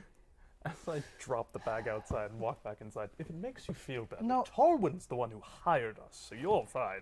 They're gonna go after that. I don't think we should leave the food out there. I think as soon as whatever that is wears off, they're going straight for that food. You're not wrong. I've been trying to get her to stop for days now. She just won't. Listen, if you knew how they'd grown up, it makes a lot of sense. It was a very it was a very pastoral, lovely way of living. But you know, you kind of you had to plan. If you want to start a fire in the fireplace, I'm sure you could burn it. Would that be Pastoral, safe? do you mean Would feral? that be, you're the scientist. Would that be safe? That is another Rotten term. food. I doubt that anything's going to become an issue. I was just offering. You can use my fireplace. I stare at Rowan before getting the bag and like, Once it's in the fireplace, just press the digitation. Just full sobbing. All the food catches flame. There's a bit of a stink in the air for a moment, but then gold Rowan. for that Um, sack. Rowan, here, take my. I'm gonna leave my rations for you. Eat the rations, I'm paralyzed. not the trash. When you come out of it, you can have these rations to reward for being a good girl. Just don't worry. We're gonna have lamb. We're going to have croissants. It's going to be amazing. Do you think that maybe they like the flavor of the mold? Maybe that's what they're upset about. Mushrooms that are good for you. I hear this is actually a really cheese-rich area, so we can get you some nice blue cheese. Rowan then is released from the hold of the paralyzing worm poison, and regains bodily function, just with a throbbing headache. There's an exit to this cave. Well, you're in the cabin, but yes, there's a front door. Rowan just goes running out of it. And there they go. Rowan runs out. Are you going to go after her? Yes, we're going to go after her. Yes. Agner's Start like- running. Does she still have the seed pod? It's sitting on the ground. I grab it. It's now in my possession, and I go running out the door after Rowan. Make a... Actually, how would that play out? Oh no. It turns into a house in your hand. Well, no. I'm picturing I'm like grabbing the cloth and like wrapping it around it and running, because I also want to know how this cloth works. Yeah, the cloth is very interesting. The seed pod doesn't move and feels as if it weighs hundreds of pounds, but you can rip the cloth out from underneath it. That feels like a bad idea. It feels like really free. Like it feels Like like if I pulled it out, it would be released. you can just get the cloth out. Like it's like it doesn't feel like the plant's holding down the cloth. So like you tug on the cloth, it doesn't move, and if you push it or try to grab it, it just feels like it's fixed in space and time for some reason. But you can pull the cloth if you want. That seems like a bad idea since he said this does the magic to keep it in place. So I'm going to leave it, Okay. and I'm just gonna start trying to tug the seat. Guys, it's not moving. We're out the door after Rowan. We can come back for it in a moment. No, this is dangerous. I'm staying with the seed pod since it won't move. So it sounds like Rowan bolted. Everybody else went after Rowan. You're still there with Eggfir and the unmoving seed pod for the moment. Where did Rowan go?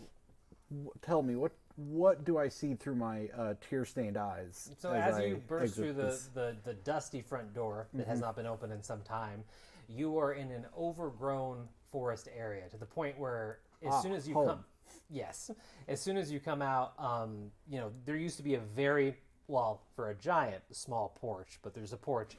Everything's overgrown with moss, vines. There's trees right up against the house. Like, this house has been here for a long time, and the forest is pretty thick. So you're in a rich, vibrant, alive forest.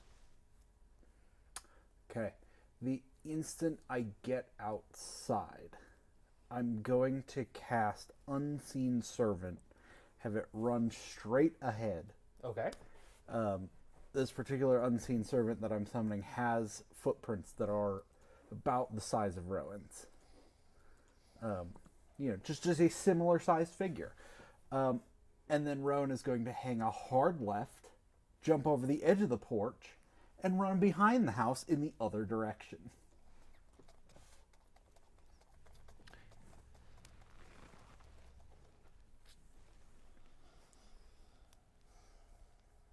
Okay, so you send out the Unseen Servant ahead, and then curve around.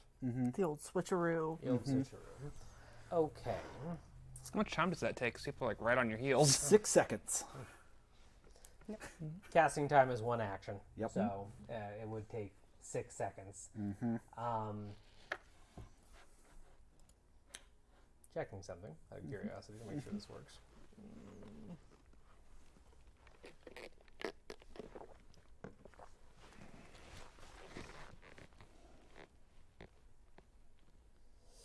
It can't leave footprints. It can interact with objects. Yes.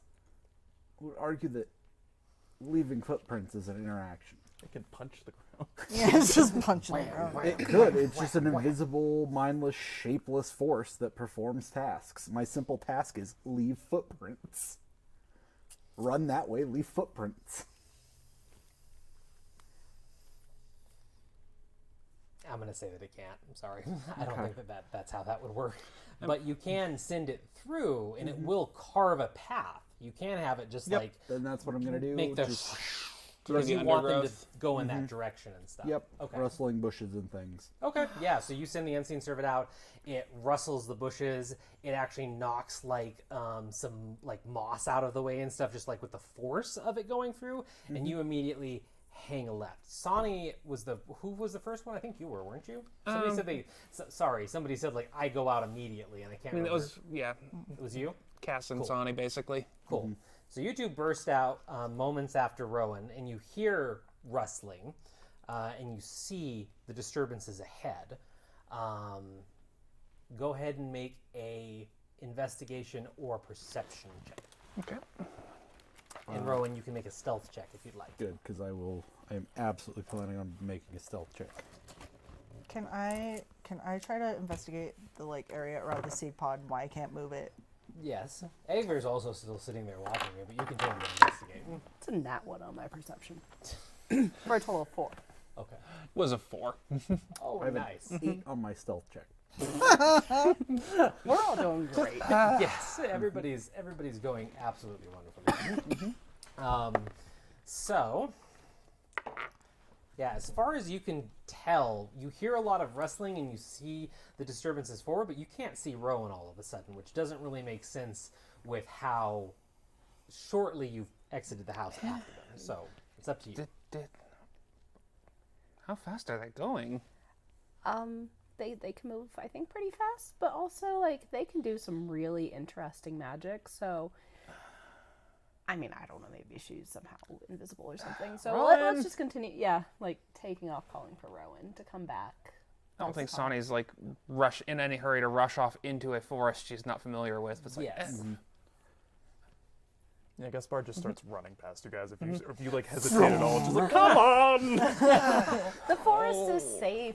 Rowan's just going to wait till they get, roughly out of earshot. Okay. And then very quietly go through the woods and find a, secluded place up in a tree to bed down for the night. Okay. Easy enough. There's plenty of trees nearby that you're going to be able to climb up into. Many of these are very, very old with large and wide branches, so you pick a tree not too far away that you can climb up to and sleep in the branches if that's what you Oh, want. I think it's a distance away. How far were you looking? Oh, probably like an hour's walk. An hour's walk. Mm-hmm. Okay. Yeah, I mean, the forest extends in most directions for quite a ways. The town's 30 minutes in one direction, but if you follow the trees, you can, make it an hour away and find a place to bed down on one of the trees. Yep, that's the plan. Okay. All right. So a few minutes later, those of you that rushed into the forest as Rowan's going off in a different direction, you notice the trail comes to an abrupt halt, and you're standing in an area that is just completely undisturbed, and it doesn't look like anybody's been through here in a long time.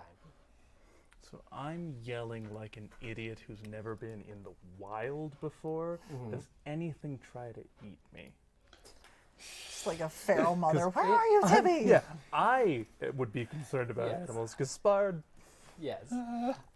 It definitely feels like this forest is alive, but not with anything larger than bugs currently that you know of. So your voice kind of faintly echoes, but it actually is kind of deadened in here with how much, wildlife or how much nature and foliage there is. Yeah. But yeah, you guys reach an end of a trail. Well, they did. Yeah. Sonny stayed on the porch. Well, yes.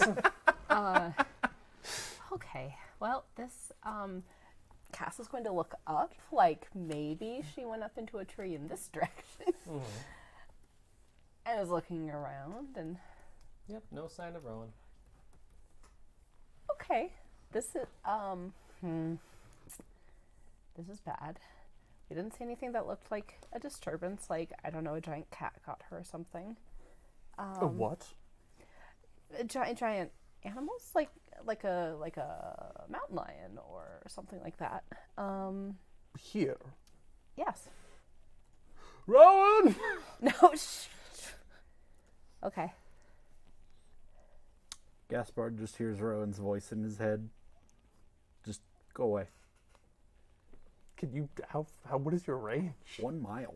Are you serious? I think mine's like 30 feet. I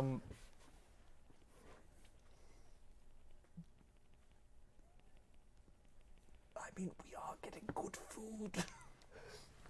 You just hear, go away. You took my food, go away.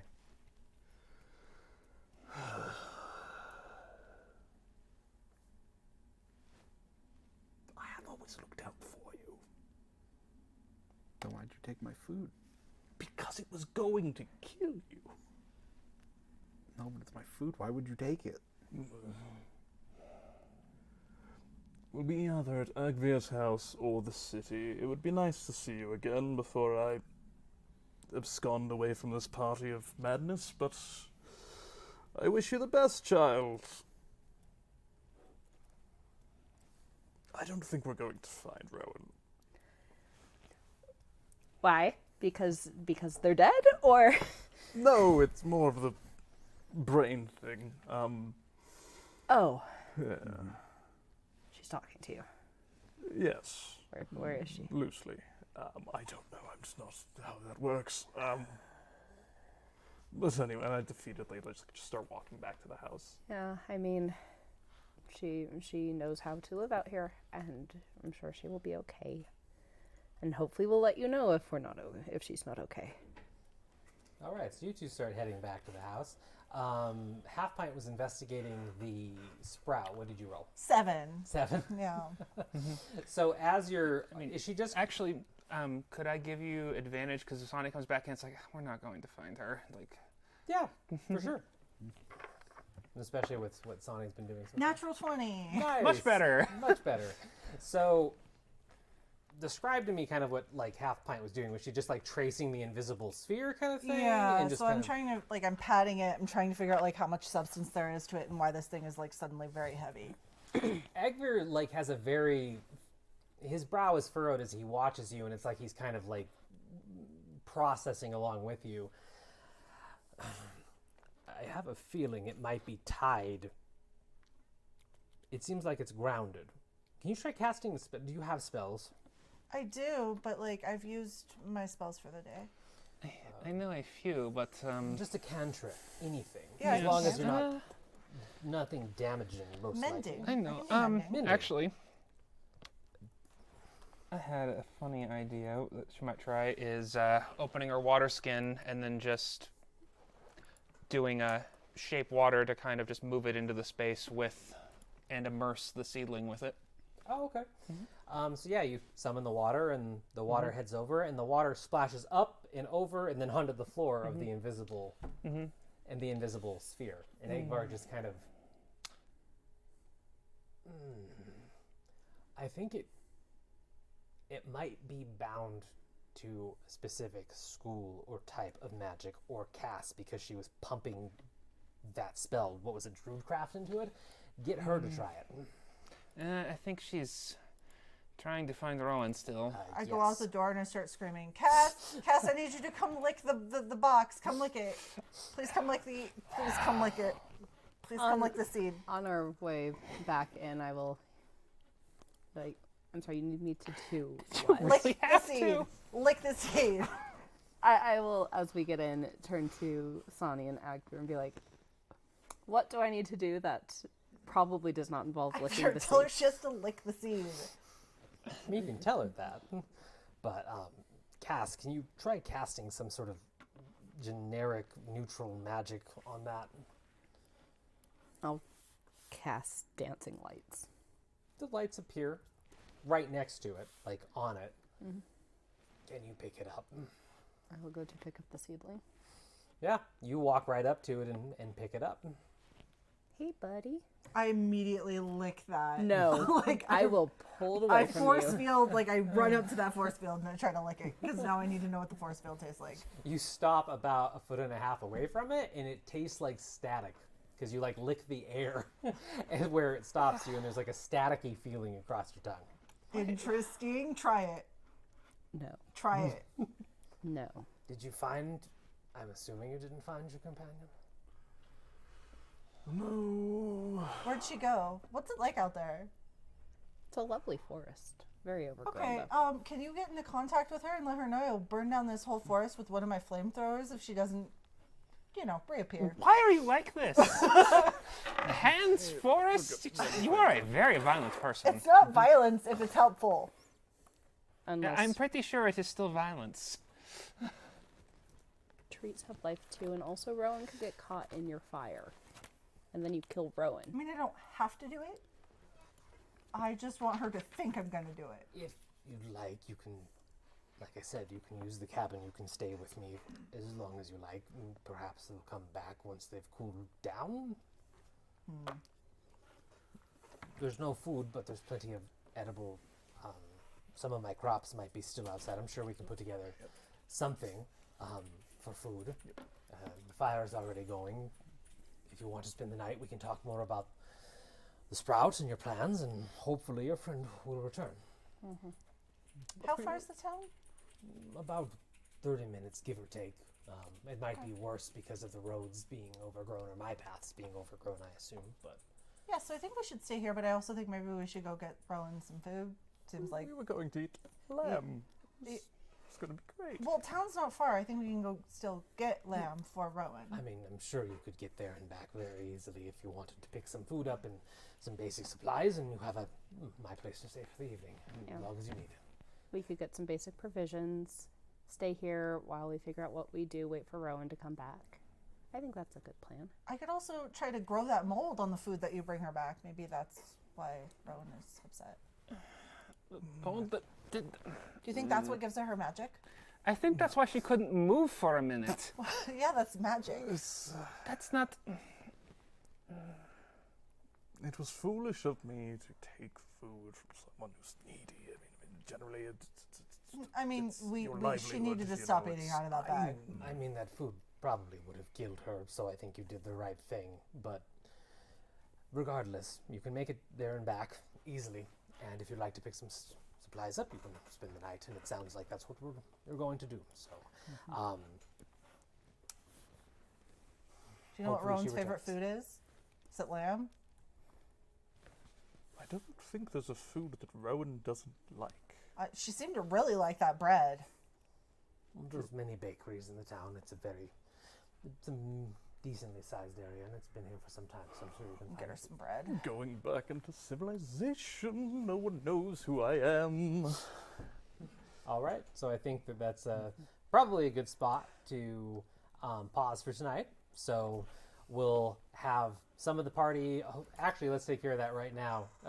Who's going to go to town and who's going to stay, or is everybody going to go to town? I'm going to town because I know I have the most money. Okay, so you're going to go to town? I assume you're going. 100%. Cass, Sonic, you're going to stay? I think Sonny's going to stay just because if nothing else, it's like, well, you guys can start getting this put together. I can start figuring out like what we can do about the rest of this.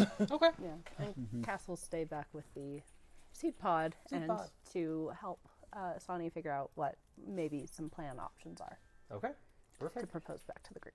Cool. Sonny, what's your favorite food? Is it eel? I mean, eel's not bad at all. Trout? That's really more of a river fish. Shark? Ow. I'll just bring you some seafood. We'll see what we find. Find out next time on Dragon Ball Z. I love that. All right, so thank you for joining us again for another episode of the Prismatic Dragonfly Tavern. If you're somebody that found us in Mythical Family, thank you so much. Stick around. We have a lot of other projects cooking as well. Follow us on Twitter, all the different socials. If you're somebody that's been here since the beginning or knows us personally, like friends and family, thank you again for your continued support. It means the world as we get to play around together. We should be back next Sunday. There is a chance that we might be doing some different programming for the next 2 Sundays, but we'll make sure to post announcements about that in advance on our socials. But we will eventually be getting back to this exact spot on another episode of the Prismatic Dragonfly Tavern. So in the meantime, have a wonderful night, and thank you so much for joining us. Bye!